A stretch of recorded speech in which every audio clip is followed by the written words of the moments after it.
It is Tuesday, yes? It is. Yes, it is. And Greg Bedard of the Boston Sports Journal does join us from training camp. Hi, Greg. Hi, guys. Hello, Greg. Hey, Greg. Hello, Tony. How do you feel about Mike Vrabel's training camp so far? It has been the lightest training camp that I have ever covered in terms of work, some of the decisions that they've made, veteran time off. He's certainly entitled to it. Mike Vrabel's way smarter than I am. I'm just telling you that in my history of covering the NFL over 20 years, this is the lightest training camp that I've ever covered. Does it surprise you? A little bit. I mean, I didn't know much about Vrabel. We did a joint practice. The Patriots had a joint practice in Tennessee once, and I think I also saw Vrabel in West Virginia at one point. I guess it shouldn't, because I reached out to Paul Kaharski down in Nashville, has his own site, and he's covered the Titans for years, and he said that the Vrabel did the exact same thing when he was in Tennessee. And then I was like, well, let me look at how Vrabel's team started the season. And, hey, if they started great, he's on to something. That was not the case. Vrabel lost his last 3 season openers as head coach of the Titans, and he lost 4 of the 6 when he was there. So there's obviously a method to the madness. Yes, Mazz? Yeah, so what I was going to ask, Greg, and forgive me if this enters an area that you didn't, or that you're about to cover, or maybe didn't. Were they all that way in Tennessee, or was it just when the schedule went to a 17th game? Oh, I don't know. I mean, it sounded like from talking to Paul that it's always been like that. I mean, for instance, Vrabel in 2021, they lost the season opener to the Cardinals 38-13. They got shellacked. And this relates to some of the stuff that we're talking about, like Morgan Moses not being out there, Carlton Davis not being out there. He only shows up for walkthroughs. He hasn't been in one padded practice yet. But the reporters in Tennessee, including Koharski, they were pretty critical that Vrabel basically he didn't let the offense didn't work as a whole very much in the lead up to the season, and Vrabel just sort of shrugged his shoulders at it, and they ended up sort of stinking up the joint in that opener against the Cardinals, including a bunch of penalties, a bunch of drops. They just looked really sloppy, and basically the opinion of the media in Tennessee was, well, what'd you expect? This team wasn't ready to go.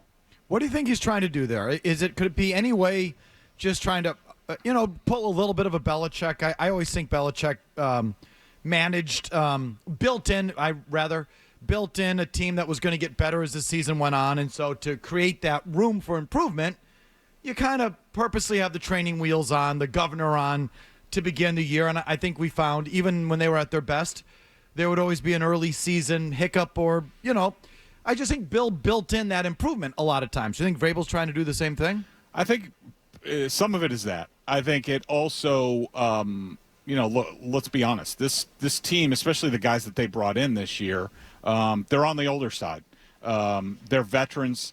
They've been around. I think when you're talking about Morgan Moses and especially Carlton Davis, who's never completed a full season in his career, he basically misses a month every season. I think he looks at it and just says, I'm more worried about week 17 than I am week 1. And just in terms of, not just getting better as the season goes along, but just those guys, staying healthy. And so I think he's being extra careful about that. And, I think that he probably also looks at it and says, this is a very thin team. I'm not going to push it, even though injuries are still happening, out here. There are still guys going out for the season. Kendrick Bourne got hurt the other night on a, poor Brandon Crossley, a young cornerback, tackled him to the ground. Not smart, not something that you want to see. We also have to remember that these guys have more data. We know that Vrabel's using it. They all wear these catapult systems. They look like jogging bras, so they have data that tells them exactly how each player is feeling. And maybe there's been about 4 days where I thought that the Patriots could have done more than they did. They chose not to, and maybe that's because Vrabel's seeing data that they're sort of on the brink, and he says, you know what, I'm going to play the long game. I'm going to take my foot off the gas instead of pressing on it. So what does that show? Like dehydration, heart rate might be up, like the stupid computer is dictating this? Sports science, yeah. Yeah, I mean, it shows a lot of stuff like, how tired they are, oxygen levels, things like that. I mean, I don't have the stuff in front of me. Lactic acid buildup I or hate something. this timeline Hate we it. live in. Hate it. Of course you hate it. And again, I'm not commenting whether he's right or wrong or it's going to work or it's not. I will say I'm a little disappointed from an entertainment value standpoint that I don't feel like I'm getting the full Vrabel. Mm-hmm. So he's busted chops with the media a couple of times, which, we all like, but I don't feel like he's pushed any buttons with his players. I don't feel like he's busting balls with his players. He's had chances. They turned the ball over a crap ton the other night. And I felt his answer yesterday sort of excused most of it. Yeah. Well, it sort of hid the good things that we did. I'm like, really? There was a prime opportunity to sort of send a jab or send a little message to your team, and he went just the opposite. Mays had a couple of days. His first-round pick.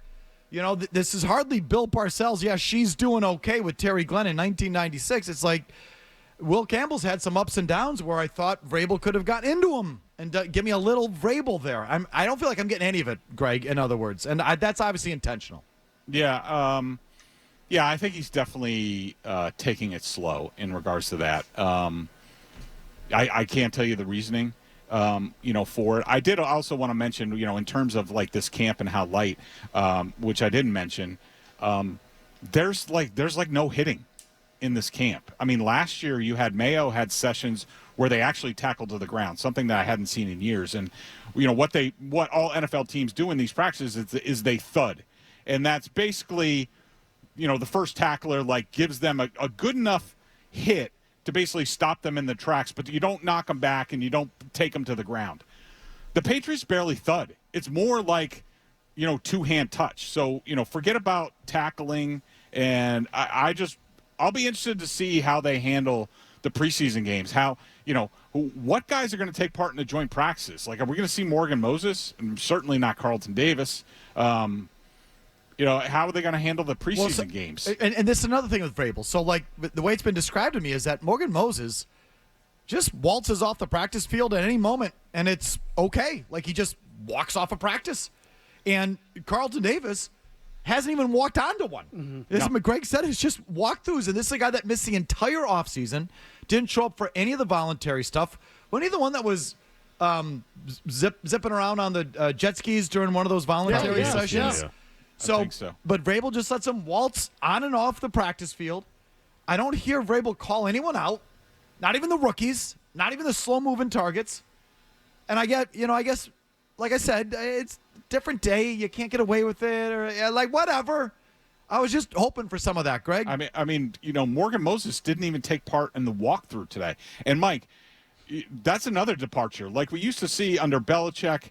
They would have jog throughs, or they might have lighter days where they're in shells. No, these guys come out in shirts and shorts, ball caps, and sneakers. I'm sorry, some of them don't wear flip-flops out here. And that's what they go through in their walkthrough. They've had 3 of those walkthroughs, which is many as fully padded practices that they've had so far. And Morgan Moses didn't even take part in the walkthrough today. So, Mike's way smarter than me.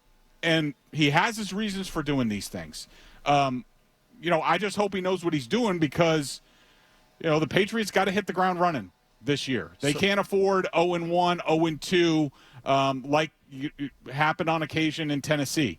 And we'll see whether he's going to have them prepared.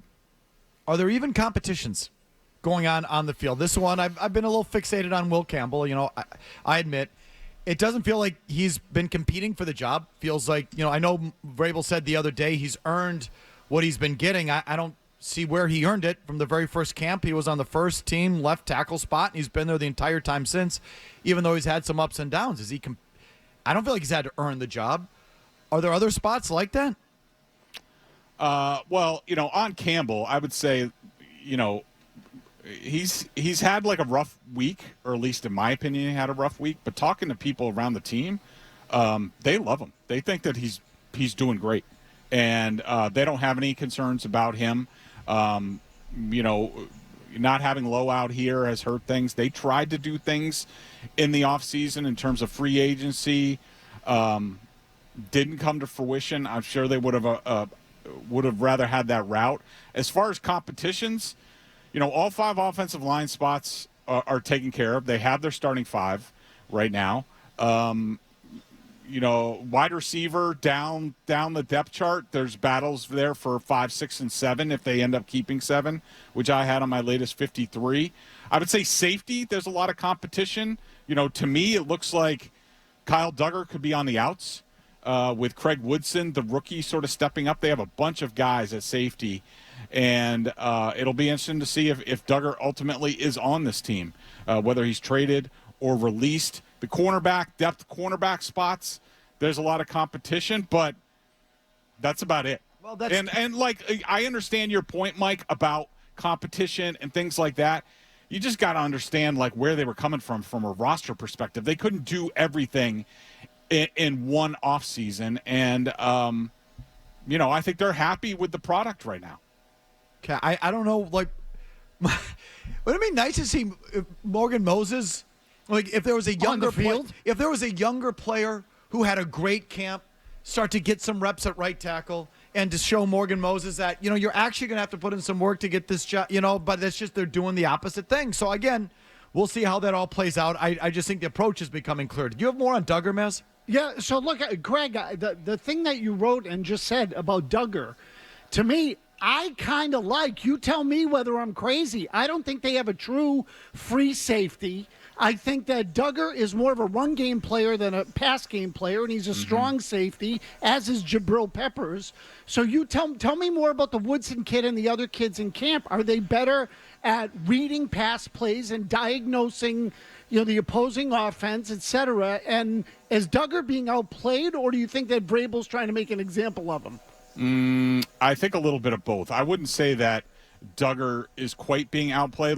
To me, from my observations, I thought that yesterday, and you often get this, you get some lineup changes, and we saw this on the offensive line with Ben Brown taking reps at left guard. But after they had 2 days off in the in-stadium practice, the coaches are in the building. That's when they start talking about personnel and sort of where they are with the 53, and they say we're going to change some things. And to me, it was clear. It was a little bit different today with the walkthrough, but how the hell can you tell anything from that? But in Monday's padded practice, to me, it was clear that Craig Woodson, the rookie, was getting a lot of first-team looks at Kyle Duggar's expense, and I think he's earned it. I like him. He's more of a free safety. He's very smart, anticipates well. I will say he had some plays made on him yesterday. I don't know if that's the defense, zone, man, what, or I couldn't tell you. But I know Kyle Duggar, to me, he's supposed to be healthy this year. He missed a lot of the offseason recovering. But to me, he is the exact same player he has always been. Because I saw him twice last week get beat over the top. Because he always has these plays. You can think of them that have happened in games over the years where he gets caught peeking in the backfield, and all of a sudden Josh Allen flicks it over his head, touchdown in the corner of the end zone. There were 2 of those last week. And I think they're running out of patience with him. And he's making $14.5 million. Okay. And it's not even close to being worth that. He does take the cheese. He always has. But good. I just like hearing that thing about someone pushing someone else at a position, and you can see it in the reps, and they're challenging a veteran with a younger player who's earning it. Okay. And that's like Parcells Belichick 101. I thought I'd be seeing that across the board. And it's obvious they've gifted Carlton Davis and Morgan Moses their position. They've gifted Will Campbell his position. You can waltz in, waltz on, suck, be good, doesn't matter. It feels, but if you're telling me it's happening elsewhere, I'll take it. Good. That's what I wanted from Mike Vrabel. Who else do you think might be in trouble, Greg, before we let you go? Well, I had on my last 53, I had 5 Patriots veterans that I would have on the trade market. I'm just calling it up. That would be Kendrick Bourne, who feels like he's on the outs before he got hurt. Who else did I have? Cole Strange. I will say he's starting to make a little bit of a comeback. It's basically him versus Ben Brown to see who is going to be the backup at center and guard. So they're both getting chances at that. Anthony Jennings, who I think is still a really good player and has done a good job. They just have a lot of good edge guys, and he's not really a fit for what Vrabel does. I think they should be able to get something for him. Tavai, who's been hurt, I still don't see him as a fit, even though I think their linebacker room is very weak. It's one of the spots that's bothering me, along with tight end and center, especially, and also, obviously tackle depth has been an issue, and Duggar was the other one. Okay, Greg. Before I let you go, thoughts on Mazz up in the owner's box the other night at the Red Sox game? I wasn't saying, gotcha. I just thought it was hilarious. I had to say something. Kiss the rings, Mazz. What was your tweet? What did you tweet out, please? I just said busted, in response to Jimmy's tweet pointing out the Mazz photo. Busted how? What do you mean? Just explain yourself. Busted kissing the rings, kissing ass of a reviled owner in Boston. I learned ass kissing from the best people, Greg, like yourself. Very good. I got to believe you kissed a few NFL asses. Yeah, just a few. Yeah, they're bigger on the NFL side. Oh, yeah. Well, that's appropriate. All right, Big Boy Tuesday officially begins next week. Greg, we'll talk to you then.